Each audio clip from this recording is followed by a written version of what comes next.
Good evening, everyone. First of all, a warm welcome to our live audience here at Pakhuis de Zwijger.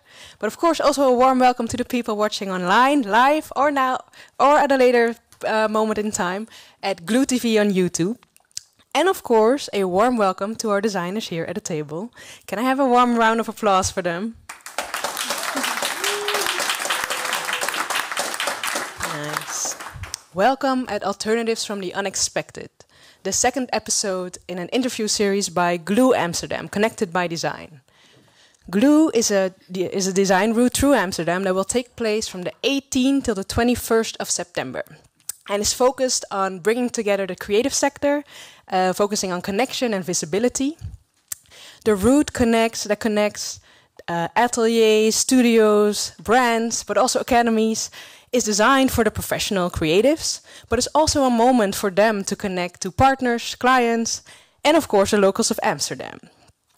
To enrich this program, Glue invited 5 external curators to come up with a list of hidden gems, unexpected designers that we might not know yet and that might not fit the common definition of design. They came up with a list of 30 sticky designers. Together, they stretch the boundaries of the world of design. And tonight, we have 4 of these sticky designers here at the table. Herma de Wit, Michele Boulogne, Maruxi, and Jerrold Saija. Can I have another round of applause for them? My name is Tiara, and I will be your host for tonight. So, alternatives from the unexpected. What does that actually mean? When I was preparing for this talk tonight, I thought a lot about what it meant to me, what it would mean to the audience, but mostly what it would mean to the designers here at the table. Because I knew that talking to them and reflecting on the world we live in today, we would be talking a lot about unexpected ideas, and that they would give us the chance to think about alternative scenarios for our current reality, alternative solutions, and maybe alternative future realities as well. So then that got me really curious, what got them in this position to be able to do that? So that's my first question for all of you, actually. How did your background, culturally, educationally, maybe other life experience, impact on how you look at the world today and your ability to challenge our current reality? Do you have an answer to that already? Does anyone want to go first? I think you started talking, so... For me, I think it's mostly about my experiences as a kid, and even the TV shows that I watched as a kid, the books that I read as a kid, and I think that they were always very fantastical and very magical, and I feel like that has always been a very big starting point to my style, which eventually leads more to unexpected designs, but I think, it's super subjective to the person, for sure. Yeah, for sure. Yeah. What about you, Jerrold? Do you recognize that playfulness that Muru describes? Yeah, I would. When I think about my childhood, I think about my aunt who brought me to the museum in Sittard, the Domeine. And that brought me into art also, and thinking about art, but not yet then, but at a later phase in my life. And I think what was pivotal for me was joining the decolonial summer school. So thinking about coloniality, how that is still present in our current reality. Yeah, I can imagine that did a lot to your journey as well. Yeah.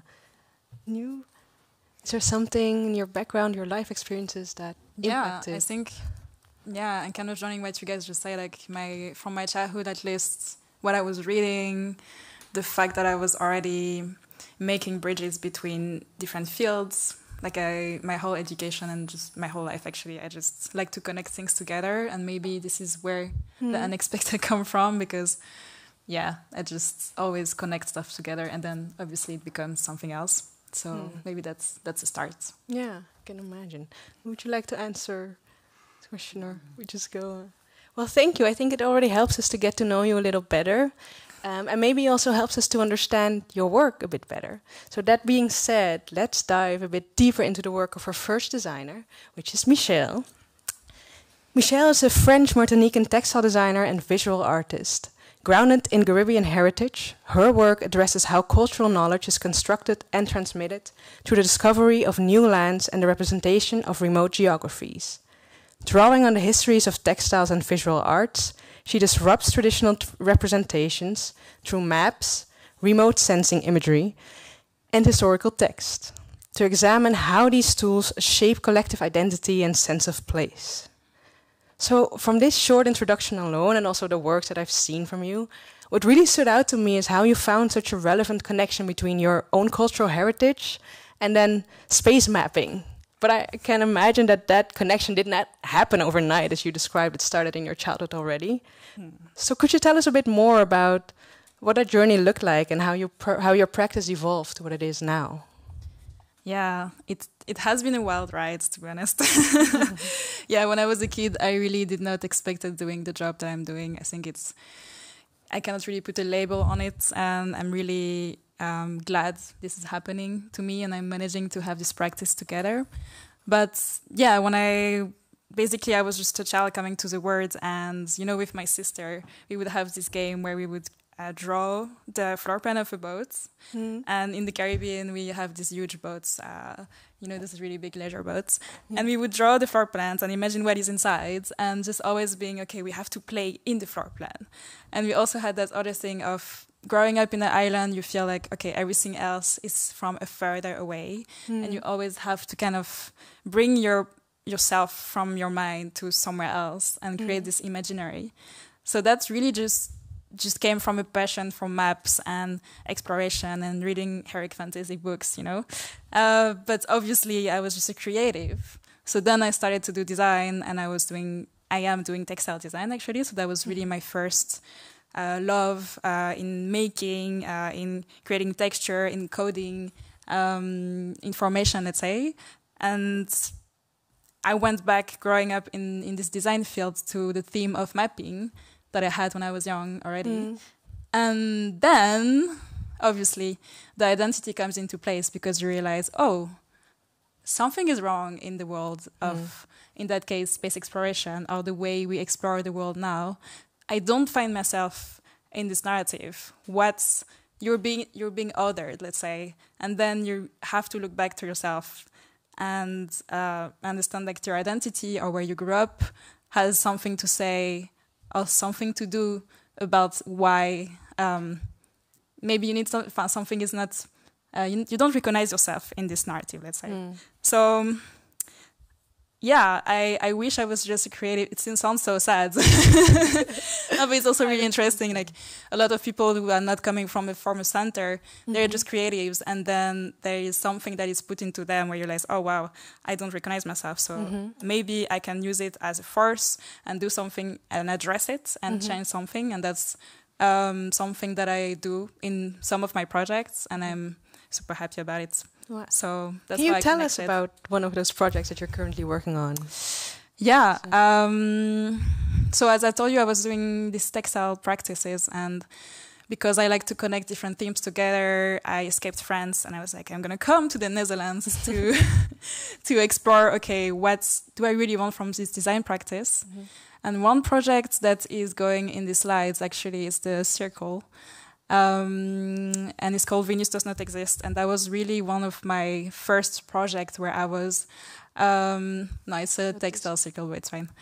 And one of my first work where I was like, okay, what does it mean to create the portrait of a planet, of somewhere where we cannot go physically, and that is represented by technology and by, it's fully designed, basically. Because when you talk about space, you talk about something that is so small because there is a specific amount of actors, and also something where you can trace back the history quite easily because it started in the 50s.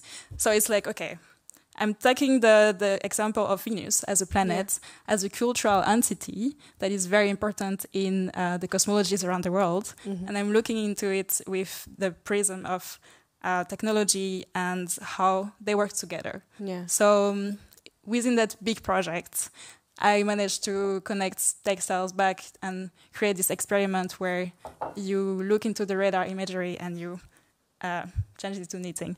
It's a wild project, but long answers now. is this one. Yeah. Yeah, so this is just one region. And one region of Venus that is called Atla Regio. Can you leave it maybe, if possible? That would be amazing, this other image. But this is just one region, and the project itself is called Venus Does Not Exist. But why I talk about this project is that what stuck from me, what was interesting about this approach is the reaction of people. They were really like, oh, it's the first time I think about Venus, or what it feels like, or what I am in comparison to this planet that I've never really thought about. And then I realized, oh, wow, there is so much strength and power in being able to craft what is the first image that people can have of a different place. So this practice, I have it about space matter, but also on Earth. Yeah. And there comes back the Caribbean heritage, and like because the Caribbean has been the next frontier in the past. Yeah. So to answer to your question, I did not forget it. I am part now of a collective that is called Venus Conversation, and I'm so proud to be part of it. And it's really a long-term approach throughout the years. It was initiated by Annick Bureau, Lily Ebert, and Claudia Schnung, and it is putting people from different fields. So you have engineers making specialized in the radar imagery of Venus, you have curators of science, you have normal people, you have artists, you have really, really from different kind of background and nationalities. And together we connect throughout more than 10 years in around this topic, basically. Oh. And I think this kind of approaches to me really make sense, because you cannot just tackle this project by yourself. We're literally talking about something so big. Yeah. So to connect us back as a community is really powerful. That's really beautiful. That's one of the projects I have. That's really nice. And this one, actually, this is really what I'm going to mostly finish this year, and I'm mostly busy with. It's very close to my heart. So on this image, you can see an image of Dominica, an island that is the neighbor of Martinique. And I was taking the picture from the shore of Martinique. And it came from this idea that, okay, looking back at my home region, why, even though we speak all these languages, we have so much going on, we have all the capabilities today to be connected and to create a real community, why do I feel like there is a huge disconnection? And as a Caribbean person and growing up, you don't really go to the other islands. If you're lucky, you do, but it's really rare. Yeah. And it feels like the sea is just a wall. So now I'm really using my mapping practice and my capability to connect with people who really think about the history, but also connect, have projects for the Caribbean region, basically, to look at, okay, how can we create, again, a connection between just this example of these two islands, which are facing each other every day. Yeah. And to me, this has to come from the land. So this is a publication. It's also a series of prints, so very beautiful prints. And it's, I'm super excited about this project. I'm doing it with my mother. And we wanted to go about it as Caribbean people, and maybe putting aside the academia of it, and to really just look at it from the craft, from what happens if there is a hurricane, what kind of satellite imagery do we have access of, what kind of crops can you put in the ground if you want to survive, if everything is destroyed by the hurricane. So it comes from a very practical place, but also from a more overall idea of what we want for our region. Very well said. And super special that you're doing this with your mother. Of course, she's amazing. So when I talked to you on the phone while we were preparing, you told me about, I asked you a question about how historical mapping influenced the narratives that are commonly known today. And you gave me two examples, one of the image of Columbus and this lunar observation that we see there, I think. Yeah. And I think what was really clear from these examples is how makers impacted our history. And we are also makers, so we have that power as well. So why do you think it is important to study these examples and to do this historical research? Yeah, I think So when I started to work into design, and I was studying a part of my study in the US, and I felt, like people were using the word, we're colonizing space. And to me, I was like, wait, we're all tired with, people say they're tired with decolonial studies, but we're colonizing space like it's a pride. And to me, it was really shocking to feel like there is so many different, we are completely different levels, and something that should not be okay still are. So that was really a starting point where I was like, okay, what would be my approach to look into these questions? And I love history, and I think because I come from a French education, I think I had to dismantle this idea of that I was brought into, which was coming from the French education. So in that sense, I had to look at these maps. It was interesting for me to really look at how my imaginary of my own region was crafted. And this image of Columbus that you see here, I realized, when I was thinking about Columbus arriving in Hispaniola in the 15th century, that was the image that I had in my head. But the de Bry's family was basically Theodore de Bry and his 3 sons. He was living in Liège, and he has never been to the Americas. But he was basically a printmaker. And what is really, really striking is that this person crafted an imaginary, even to people coming from the Caribbean, until today, centuries after. So it's super sad, but also really interesting to look at, okay, this was just a printmaker. So that means we also, as creative today, have this power. And to me, to really study these examples, and on the left you can see one of the extracts from the Americas series, and he had these things where they were putting this very beautiful copper engraving as well. So it was a very precious object that carried through the year. But to me, it's really interesting to look at the techniques, like literal, physical techniques that were used for a piece of culture to stay in time, even though someone portrayed that but never went. Yeah, exactly. That is huge. So what do you think the role of us creatives is in facing the challenges we have today? Easy questions tonight. Easy questions. Knowing that this can be the impact. It's really easy to feel overwhelmed, but I have to say there is this, maybe that's why I'm seeking for these historical examples, because you never know what is going to have such an impact, let's say, as a creative. But I do feel like there's this famous quote, the role of the artist is to make revolution irresistible. I cannot say this by Tony Kedaba. And I agree, like you have different kind of steps to go towards revolution. And I would say the first one is obviously awareness. Then you have analysis, and you need to go from the analysis to the praxis. So you try your analysis, you make examples, you make experiments. And then from that, you can go through, really touch the imaginary of the people, and that draws to collective action. So I really see this as different steps, and creative are almost at the most of these parts of this process, basically. I'm curious if the others think so as well. Yeah, but I guess we all have our own tools, and to be able to connect people together is also really important. Thank you so much for sharing this and some insight in your practice and your background as well. Thank you. Thanks. But as I said, I'm really curious if other designers here recognize the role that you described as well. So let's ask our second designer, which is Maruxi. Hello. Maruxi, or Maru as we like to call her. Yeah, I have a lot of names. Maria is my real name. Maru is what my friends call me, and Maruxi is my designer/artist name. But yeah, I agree with what you said, Michele. I feel like being an artist, in a way, it's kind of like this superpower, and it comes with like a lot of privilege, and that's something that I feel every day. What was the question again? If you recognize yourself in the roles or the steps that Michele described for creatives, or do you think we have a different role?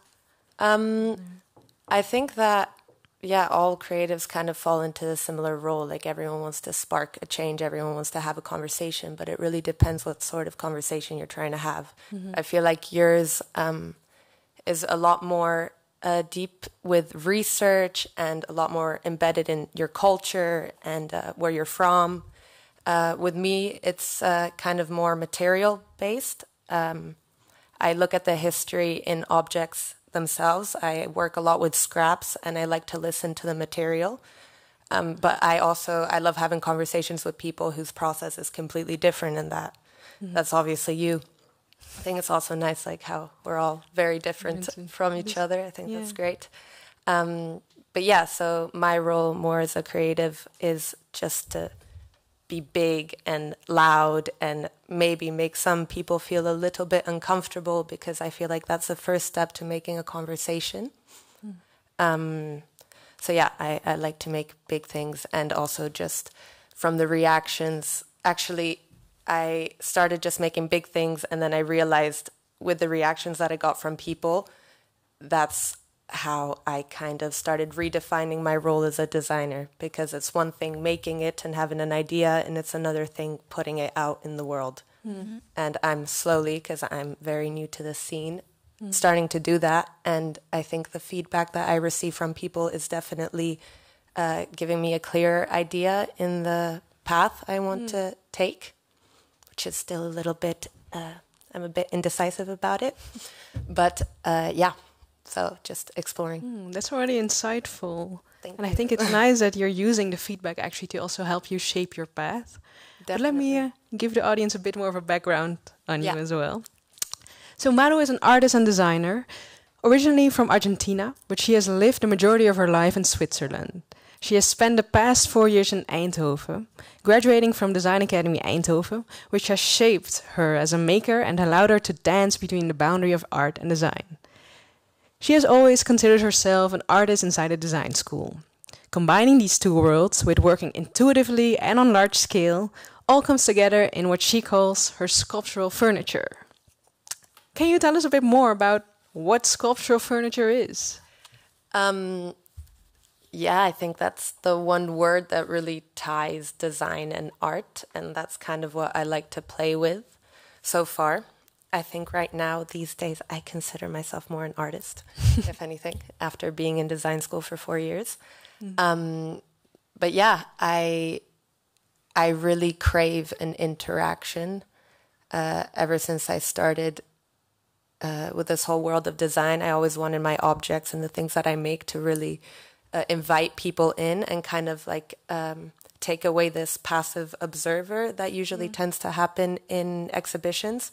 So as you see, like my latest piece that I made was my graduation work, and it was this big adult sexy playground, and which is really fun. I made a huge fidget spinner that you can ride on. Draaimolen. I learned that word recently. And then I made a big vulva couch, and that has attracted and unattracted a lot of people. It was just funny, the conversations that I had with it, because also it's I wanted people to sit on it. I wanted my friends to sit on it. I had this crazy photo shoot with them, and yeah, it's meant to be ridden on, and it's also meant to kind of make playgrounds more attractive to us, because I'm a very playful person. I played a lot as a kid, and I think everyone did as well, obviously. And but I do feel like these playgrounds kind of remain these like plastic structures frozen in time, and I wanted to make them as if they also grew up and gained maturity and gained personality and gained sexiness, and also relating to how we as adults play today. And for me, that's also like with sex and dancing and just personifying that all in an object. So that kind of goes into this whole sculptural furniture, just furniture with a lot of personality, and maybe you just don't really know quite what it is, but that's also what attracts people. So now I understand better, because when we were preparing, Maru asked me, do you know if there are rules against showing explicit images? And I was like, oh, what do you want to show? But now I understand, and also what the story behind it is. Yeah, it's not that bad. I just didn't want to overstep any boundaries. Very considerate. Yes.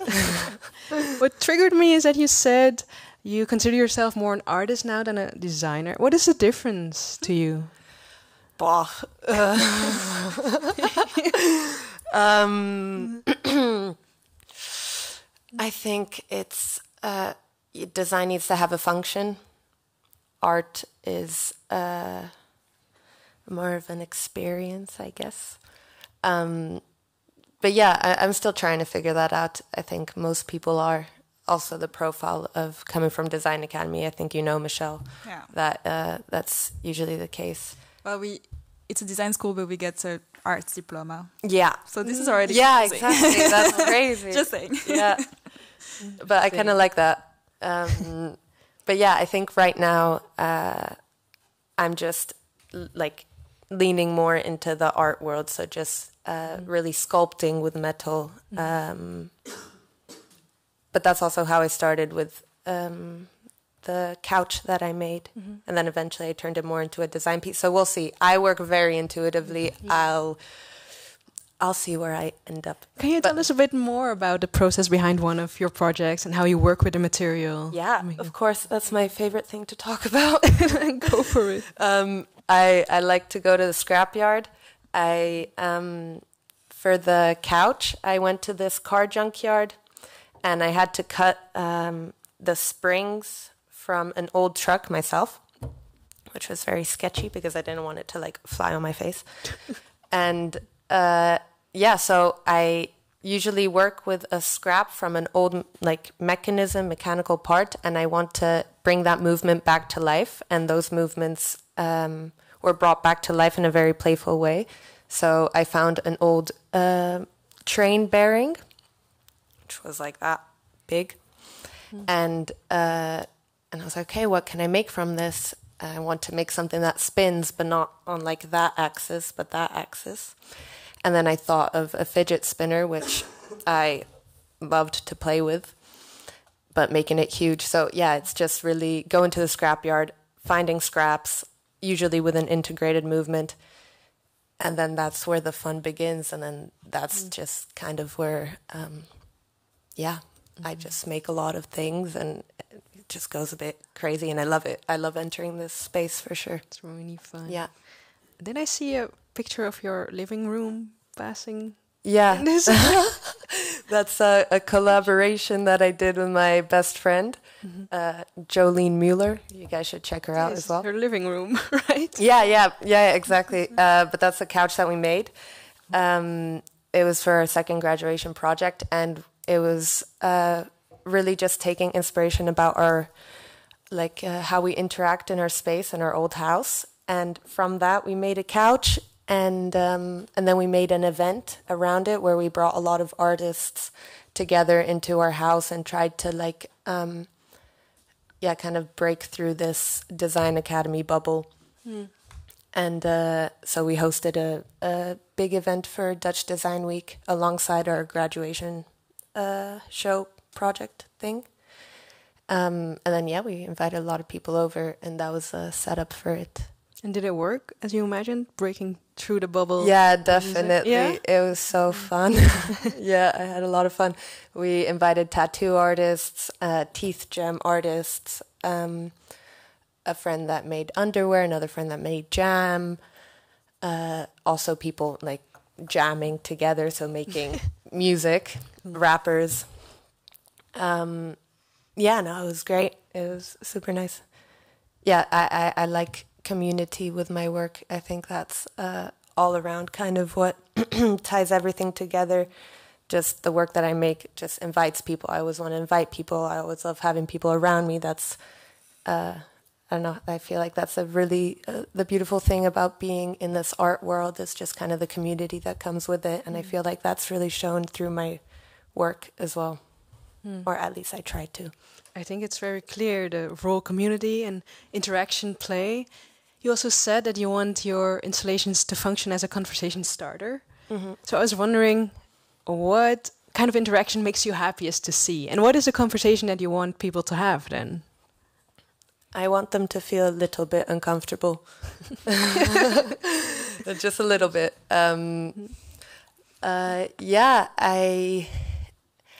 When I exhibited this work, it was super nice just to have these conversations with people who I usually probably wouldn't have a conversation with, and them sitting on this couch and me sitting in front of them, and then obviously asking where the inspiration comes from, and then I'm just trying to normalize sex as like form of play, and obviously it is a taboo subject, and also just showing it through kind of this like rougher material like metal. But yeah, there's been a lot of cases of, and I love this, but me sitting on my couch, people walking by and then whispering to each other like, "Oh, is that a vulva?" And I go, "What? Come sit down on it." And I love that. I love that because it can be a little bit of a shock, but I think that's what works. And if you don't want to interact with it, sure. But I feel like a lot of people kind of push that, and they put that aside, and you can see that they might be a little bit uncomfortable sitting on it. But then once they do, they're just rocking on it. And they're like, "Oh, this reminds me of when I was younger and I did the Vip-Vap." Yeah, the Vip-Vap. The Vip-Vap, yes. Seesaw. I was like, yeah, that's the whole point. It's all grown up. Yeah, and just seeing people's faces, especially when they go on the spinny thingy, is great. Yeah, it makes me very happy. I just want to make playful things because, I mean, everyone just smiles a lot when they're on it, and they're like, "Oh, how fast can it go?" And I'm like, just try to go fast. Yeah. Yeah. Well, thank you so much, Maru, thank you for inviting us to be part of your work, but also part of your world. Yeah. It's so nice. Thank you. Yeah. Then we're going to our next artist, designer, who also makes us part of her world. And in that world, nature plays a very important role. Herma. Herma's works include bronze sculptures, objects, drawings, etchings, and monotypes, reflecting her profound connection with nature. Herma started her artistic career as a fashion designer, and now works from her studios in Amsterdam and the Betuwe. A perfect place to explore the balance between fragility and strength, both present in the natural world. Herma challenges this contrast and the artistic boundaries of her materials, for example by balancing thin Japanese paper with the fragments of fossil flora imprinted onto the paper with a considerable compressive force. Herma, I love that in all the work that I saw from you, your connection with nature is so visible, so clear. So I was wondering, where did that connection to nature begin for you? Where did it start, and how did it grow into your source of inspiration? Well, I think it starts when I was very young. Dus from my childhood, I felt safe with the nature. And I observed the flowers in the garden of my parents' home. By traveling a lot to other countries and nature I saw there, it always gave me inspiration, and I took a memory home. From the countries that you visited? Yes. Nice. And that's the basic where I work now for years. Yeah. What kind of memory? Like a piece or a It's picture? just the country, the feeling, the people, the difference, the different than Holland. Yeah. It's to be curious. Yeah. That's so beautiful. I saw one of your works, The Origin, which is a life-sized seed pod, right? Which you can literally stand in and made out of bronze. I think we saw a picture just now. And this is the sketch for it? How did you come up with the idea to create this? Well, the idea came about during Corona time in 2020 and after my trip to Japan. I think that was a very important trip of a few weeks. And this different culture and nature sparked my wonder for something bigger. After all these years that I make small sculptures a bit bigger, and then I found a seed pod on one of my journey to Croatia. It was like this, and then I tried to make it like this size. Then I make it like this size, and then the bigger size came. So it really grew. Yeah, it grew. Yeah, and Well, the idea of the origin arose to make people more aware of their connection with nature, and that you can be also yourself inside. It's a kind of spirituality. Yeah. What does that process look like to create such a large bronze sculpture? Heavy. Yeah. Yeah. Yeah. Yeah. Yeah, because you start with an idea, but then you realize that the scale is also important. It's not possible to make this like, I blow it up and it became like this. It is a long. It was a long. It took time and to search for the right size, and then how to make the frame, and then that's the sketch, the frame. Like it has to be how can I make it? And then I found some how do you say that? A company who worked out with me together by a special program on the computer, and then they make the frame, and then I had to build it up with cloth, and it was a very heavy, long work. Yeah. But I got some help, but the final touch I had to make it with my own hands, and that there became something of myself inside. Beautiful. Yeah, it's also a part of you, literally inside the work. Yeah. Yeah. Yeah. And what I really liked is that you actually used the leftover materials for another project, right? Earthcrest? Yeah, well, if you go back, you see me another one. I think one more that I stay outside. When it was, these are the skills. How do you say the schillen, the husk, of the frame, and I thought.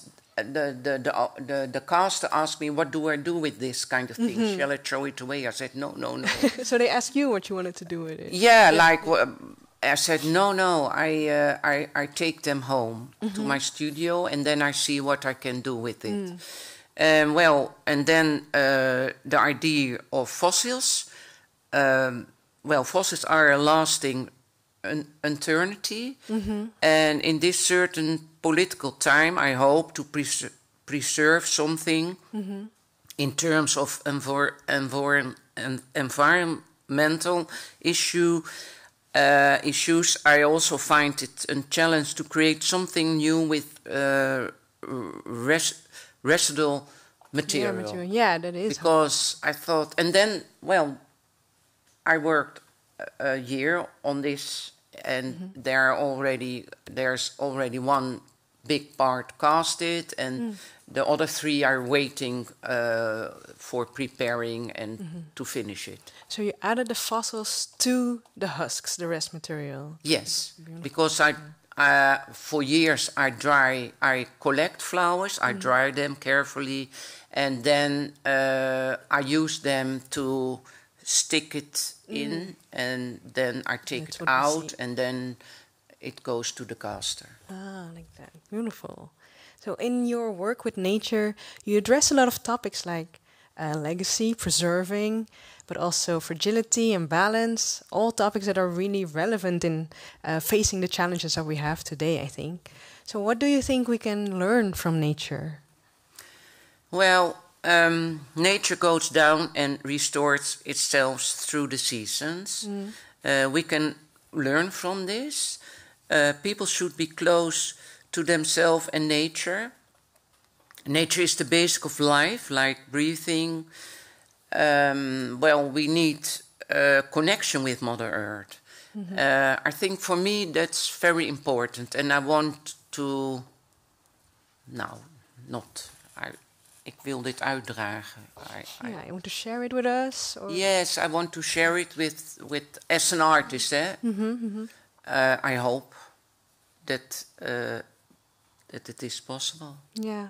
I think so. Well, you did it for me at least. And I think the other designers here as well. So thank you so much. I've learned a lot from your connection to nature and how you put it in your work and also your everyday life.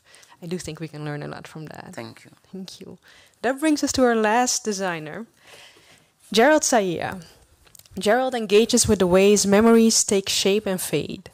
What first seemed lost and intangible resides in our bodies, archives, intimate connections, oral traditions, and cosmological stories.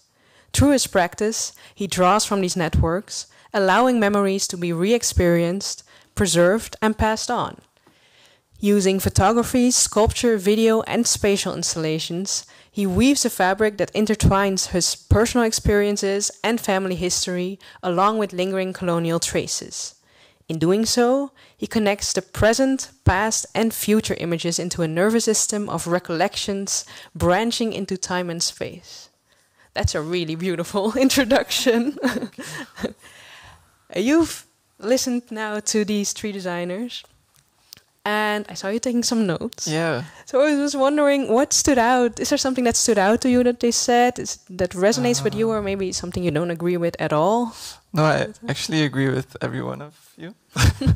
Like, I felt very inspired listening to each one of you, and I wrote down some things that were also overlapping and was meaningful for me, which was the awareness and the collaboration, but also working with family, and also the connection to nature, because also in Moluccan tradition, the body is an extension of the landscape, so I thought that was also very beautiful. Many things. I would love to talk more after, also keep in contact. Yes. Yeah, it was really interesting to me that although your work is very different, there's a lot of similar foundations and values that you share. It was nice to see. In your work, you address very abstract topics like memories, tradition, but you still make them visible, and even more than visible, you give others the chance to experience those abstract topics. So what did the process of growing into that ability and finding your voice, what did that look like? I think, like I said in the beginning, my aunt took me to the museum a lot. That was my introduction also. And I didn't know art was a possibility back then. And later I went to the academy, and then I learned through looking at others what I value, and being inspired, and Yeah. And did you start with the installations you make now, or what did your early work look like? Actually, I started off with graphic design. Oh. And then I chose to do fine art because I thought it was more challenging also, and to challenge my perspective, and to nice. So in your work, language and wordplay come back multiple times.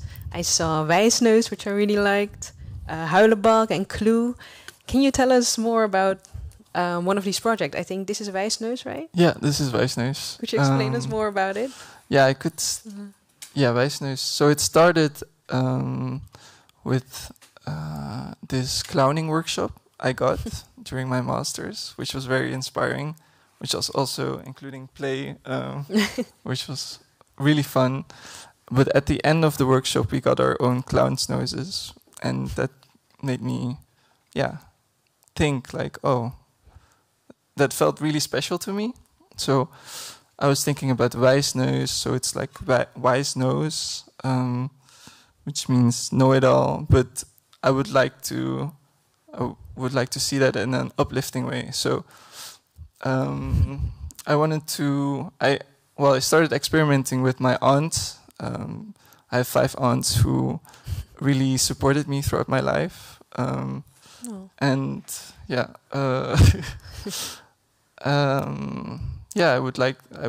wanted to give them their flowers. So the wise nose giving back, the wise nose is also giving back their flowers in a way. And as you can see, we started, or I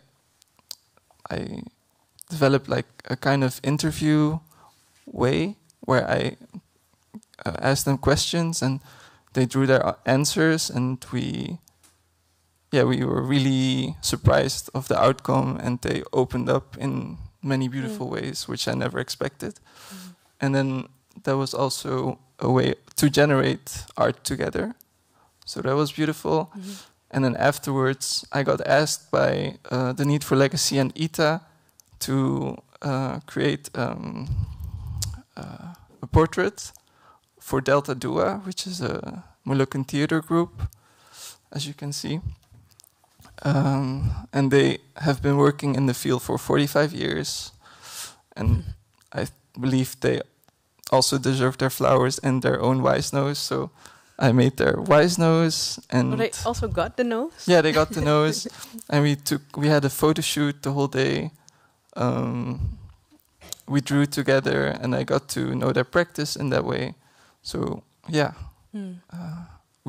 I made this Polaroid, and then we made it bigger into a lenticular print, so like a 3D print.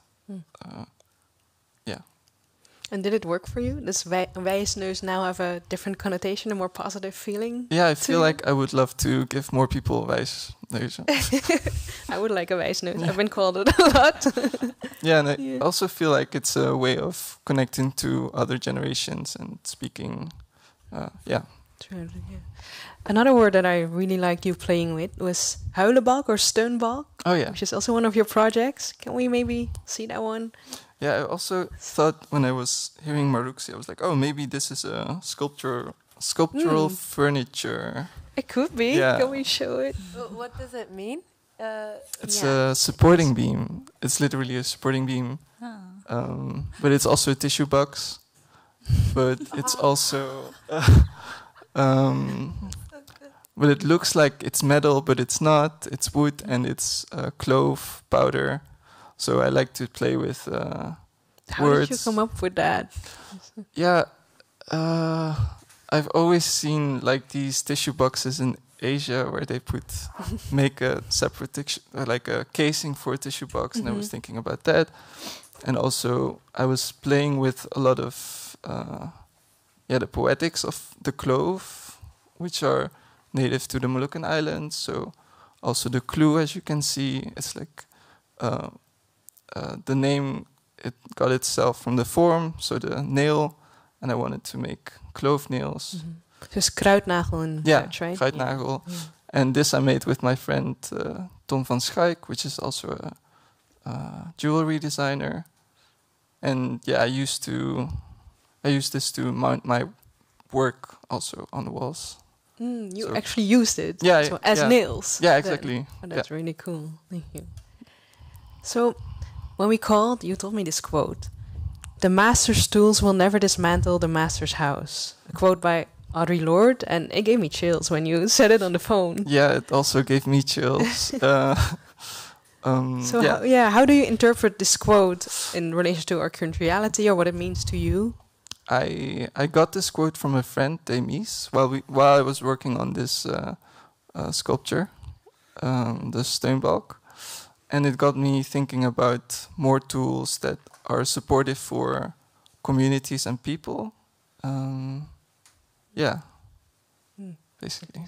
It still lives in the back of my mind all day. Thank you so much, Jerrold. And thank you all of these designers here.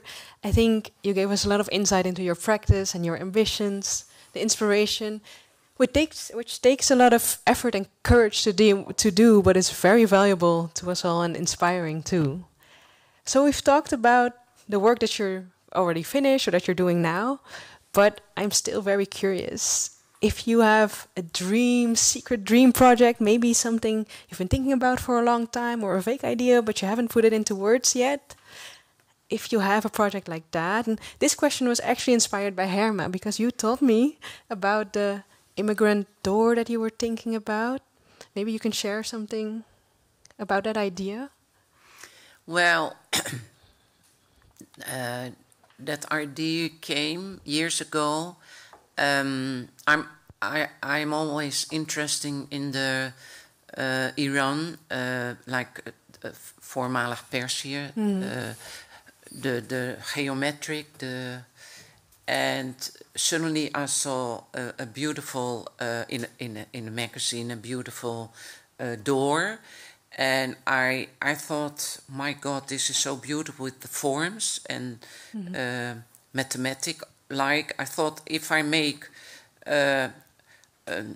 such a door, but then open, and then I thought I would like to place it in an weiland, in an open field. Open field with the door open. But this is years ago, and just to open the doors for people coming. Yeah, to abroad. welcome them. Yeah, to welcome them. Yeah. But maybe it's a dream to realize this. Still, Well, I would love to see that dream realized. It's yeah, you have to wait. I will wait. I'll be patient. It's it's also a special work to come after to discover how it goes, and then it goes, and then you get it. But who knows? Who knows? Today. And do any of you have a secret or a dream project? Yeah. Yeah. Please share. I want to make a roller coaster theme park. 100%. Not surprised, but that's Yeah, fun. I would love that. I want to move to Berlin and make a big. Yeah, Yeah, that's awesome. yeah, I would love that, or like a big carousel or something. Yeah, Yeah. I think that's calling me. So. I could totally see that happening. Me too. Jerrold, you were going to share something. Yeah, I would love to. I felt very inspired also by Herma, like playing with scales. Like that's really interesting. And I'm also thinking about, doing something abroad. That would be really interesting, especially in Japan, because my grandma used to sing this Japanese song, and I know there are other Moluccan first generations who know Japanese songs. So, yeah, that's maybe interesting to work with in the That's future. nice. Yeah. So I hear lots of big projects, international projects. I'm excited. Michele, do you have anything in mind? This question is so hard, but I don't know if it's a dream project, but if I have to think about myself, like in 30 years or more, like what I really want to be, like I want to be in the studio with all these really cool, crazy old textile machines, and to learn more about textile as something that has been here for history of trades, and like having like a really beautiful textile library where I invite people and that is also living, and that we can look back at this beautiful history. But I also feel like it's gonna sound so bad, but the work that I'm doing now, I would have never imagined it as a kid. So I'm like, well, I also feel like I'm living my dream. I'm trying to thrive from my dream, but it's really I don't know. I'm just appreciating every day. Yeah, that's really beautiful. Without yet a big dream project, but I do have this big dream vision of my old self in a textile studio. Yes. Nice. I'm glad you went last. That's a nice vision to share as well. Then I have one last question for you, as this is Alternatives from the Unexpected. I was wondering, and I'm going to ask this question to the audience as well, so you can start thinking about it. Do you have an unexpected, maybe even unpopular opinion that you would like others to know about, or that you would like others to think about at least? Yeah, this is your chance to share an unexpected opinion, something, if you have it.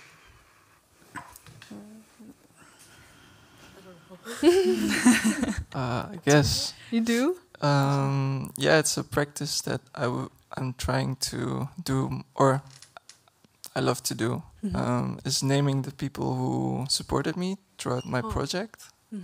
Yeah, that's really important, like the ancestral lineage of a project, who supported me and who, Also going back in the past.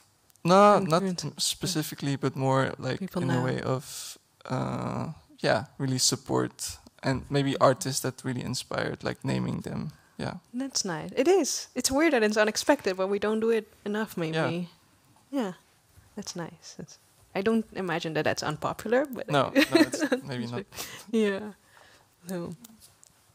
All right. Well, take a second to think about it more. But then, with that last question, I would like to end the official end of this interview. I would like to thank Creative Industries Fund NL, Amsterdam Fonds for their support, and of course Pakhuis de Zwijger and Salto Televisie for their collaboration.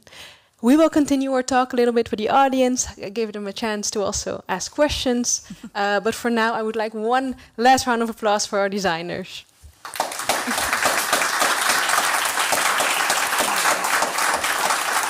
Thank you so much. Well, we are also waiting for the audience to answer to this question. Yeah. To this question, no? I did not forget, which I didn't even answer myself.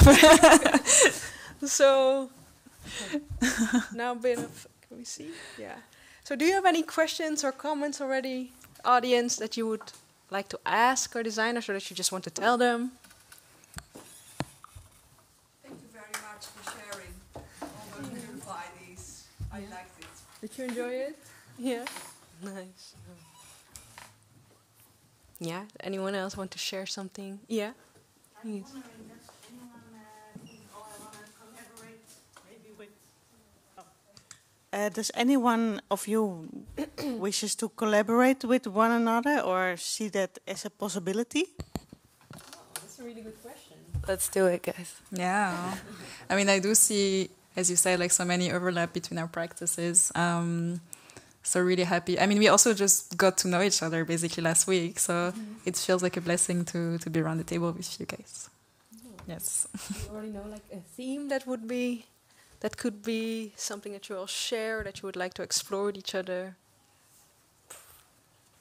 I think what's cool is just that we all come from, our practices are so different. So I think it's we need to even explore it more if we need to find a common theme. Fair enough. Yeah. Yeah. Definitely. Yeah. But it's cool. It's like I always thought being in an art school is kind of like just having like this team of superheroes, each one with their own superpower, and then together it's like your big superhero team. It kind of feels like this here a bit. That's cool. Yeah. So collaborate. Make it happen. Are there any other questions in the audience? Or maybe you want to comment on something that they said? Let's see.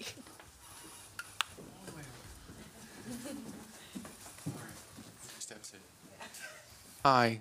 First of all, thanks everyone for taking us along in your process and what you're doing and how and why. That's wonderful. And there was one thing, and it's also coming from what I'm doing as an interior designer. And I wanted to ask if I can address you as Maru, because I know it's for friends, so I'm not entirely sure if we're hi, on friend. that basis already. Hi.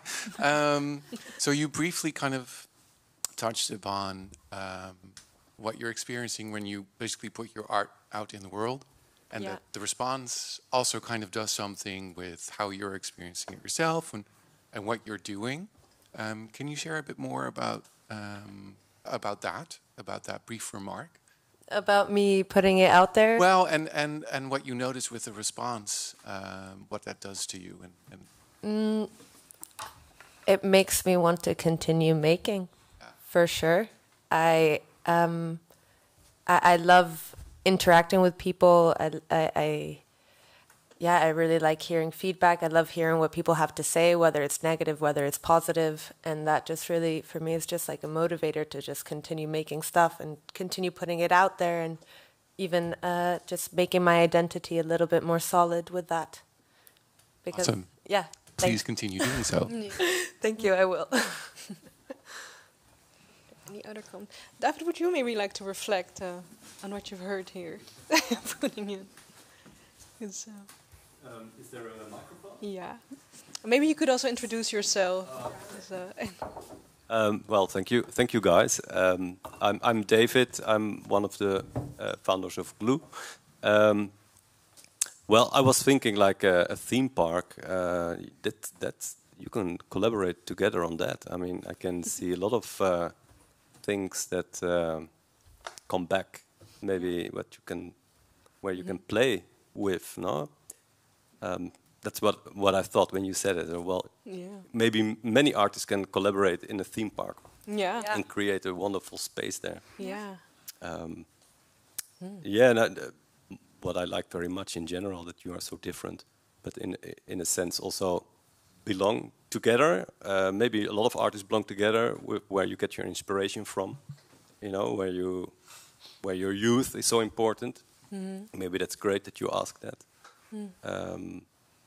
That's the red thread for me, what I found here. Yeah, it was really nice to hear also about your childhoods.